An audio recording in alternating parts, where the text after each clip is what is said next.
Malubak, butas-butas at may nakausling bakal sa kalsada. Yan ang sitwasyon sa Balite Road sa Barangay Balite, San Fernando City, Pampanga. Resulta niyan, kalbaryo sa mga motoristang araw-araw dumaraan sa naturang kalsada. Mayo nang simulan ang road widening project sa 1.1 kilometer na bahagi ng Balite Road. Pero noong Hulyo, inihinto ang proyekto dahil daw sa sunod-sunod na bagyo at ulan. Ang problema, kasama sa Itirenga ang mga buta sa kalsada at mga nakausling bakal na nagdudulot ng aksidente sa mga dumaraan. Mabagal. Tsaka paiba-iba sila. Hindi pa tapos yung doon, gagawa doon. Laktaw-laktaw. Yung problema lang talaga itong daan kasi hindi sila sabay-sabay tinatapos. Paputol-putol. Hindi talaga kumpletong gumawa. Halikabok. Tambakan na lang nila yan. Perwisyo eh. Traffic dito pagka nagkakasiksikan dito. Kasi wala pong mga signage. Kapag gabi po, ang dilim po dyan. Mahulog po sa kanal, sa may kanal na ginagawa po. Sa butas ho. Buti may natumulong po mga driver din po para makaalis po kami dun sa butas. Agad na sinadya ng Punto Asintado Reload Team ang Barangay Hall upang may parating ang mga hinaing ng mga residente at mga motorista. Ayon sa punong barangay, kinalampag na nila ang District Engineer ng Department of Public Works and Highways sa Pampanga kaugnay sa natenggang proyekto sa Balite Road. Nag-usap kami ng engineer dahil nga alam kong maraming complaint. Tignan nyo ikang maigi. Maraming complaint. Yung mga pwedeng masaktan, madisgrasya yung sa aking mga kabarangay.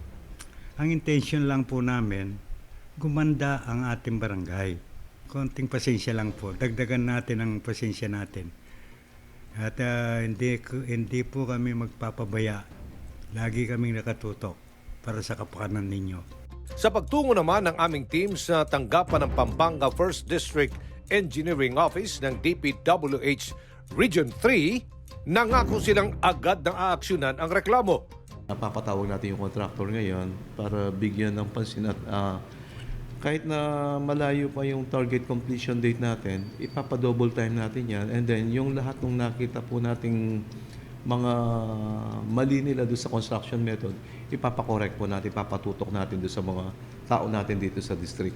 Humihingi po kami ng konting pasensya at pangunawa dahil talaga po hindi naman natin magagawang talagang sabay yun dahil po busy road din po yung Barangay Balite Road na yon. Pagkatapos po nito, tayo naman po magbe-benefit at nakita naman ninyo yung magiging kaginhawaan natin sa pagdaan natin dito sa proyektong ito. Noong Biyernes, tuluyan namang tinugunan ng DPWH at kontraktor ang hinaing sa natenggang kalsada. Bukod sa tinambakan ang mga malalalim na butas, naglagay din sila ng mga warning signs at inayos na ang mga bakal na nakausli sa kalsada. Ngayon, okay na siya. At least nakakadaan na po, nagpo-flow na yung mga sasakyan. Nasa linya si Engineer Almer Miranda ng DPWH Pampanga 1st District. Magandang umaga, Engineer Miranda. This is Erwin Tulfo and Aljo Bendijo. Good morning, Engineer. Kong, good morning po. Apo, good morning. Magandang umaga po sa inyo. Kinailangan pa po ba, lagi po ba dapat ganito? Kasi actually, pasensya na ho kayo kasi may nangyari din ganitong sitwasyon dito sa Novaliches. Hello? Can you hear us, Engineer? Hello po. Opo. Opo, Kong, opo. Kasi few months ago, may ganito rin nangyari. Iniwan nakatiwangwang ng DPWH isang proyekto dito sa may Quezon City. Kailangan pang tawagan ng pansin ng DPWH. Ito na naman, alam ko hindi naman kayo contractor niyan, pero kailangan ho ba talagang ganito? Ano ho ba talaga ang SOP dito pag mga proyekto na naiwan hindi pa natatapos? Di po ba ang alam ko yan, common sense, may mga signages na warning, may butas, hindi yung kung ano-ano lang ilalagay ninyo, mga tire, mga kung ano-ano. Tama po ba? Engineer. Tama po, Kong, opo. Dapat po, yung obligasyon ng contractor at all times lagyan ng mga signages yan saka mga warning devices.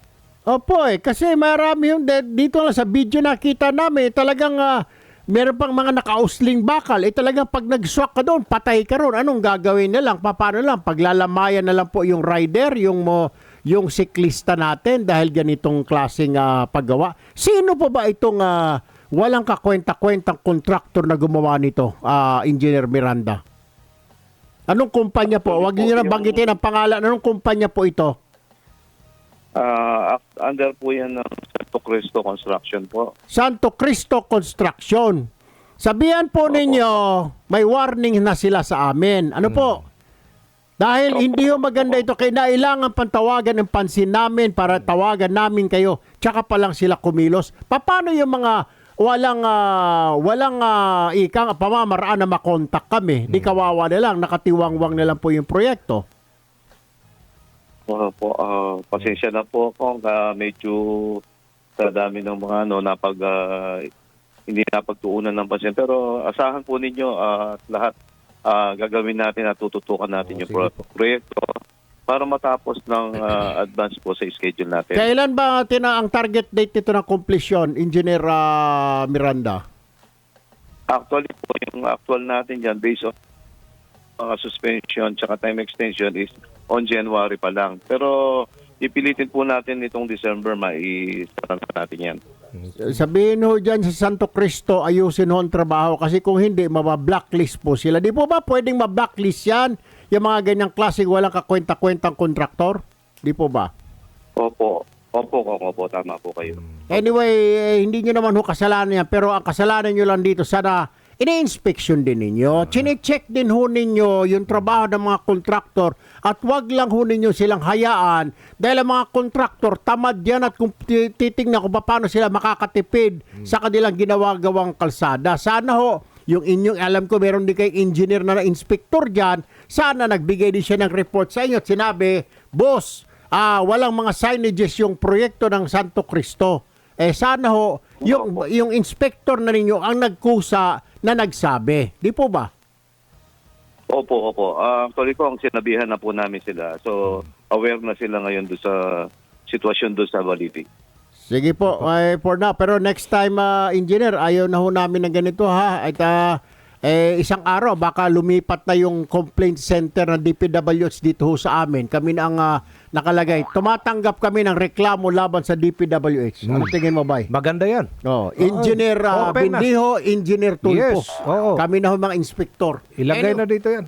Anyway, Engineer Almer Miranda, thank you rin po. Pero salamat po sa pag-aksyon kaagad sa reklamo ng kabayan ho natin dyan. Salamat po. Salamat.